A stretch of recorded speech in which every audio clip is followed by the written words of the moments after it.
कहा तो जाता राम लक्ष्मण की जोड़ी, मगर तुलसी बाबा ने लिखा हनुमान चालीसा में कि रघुपति कीनी बहुत बड़ाई, तुम मम प्रिय भरत ही संभाई। क्यों?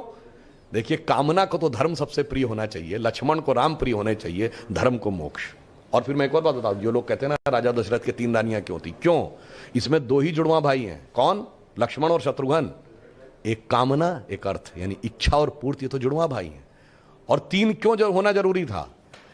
ये चारों चीजें एक ही स्रोत से नहीं आ सकती। धर्म सतोगुण से आएगा, तो कौशल्या जी सतोगुण का प्रतीक है, तो राम क्या? अर्थ और काम रजोगुण से आएगा, तो सुमित्रा जी रजोगुण का प्रतीक है, तो उनसे काम और अर्थ उत्पन्न होगा। और केकई तमोगुण की प्रतीक है, मोक्ष प्राप्त करने के लिए तमोगुण के पार जाना पड़ेगा।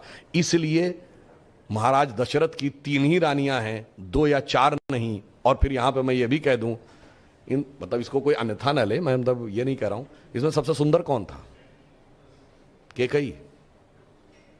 तमोगुण सबसे आकर्षक होता है, और अक्सर उसी के पीछे बहुत सारी अनिष्ट की संभावनाएं भी छुपी रहती हैं। तो मैं कह रहा हूं, अगर थोड़ा सा गौर से पढ़ोगे तो एक एक चीज में इतना गहरा अर्थ निकलेगा कि फिर अगर एनी बेसेंट ने कहा था कि for 40 years I have studied a religion by the name of Hinduism, the more you study, the more you love it, the more you get involved, more you respect it, तब जाके धीरे धीरे समझ में आए।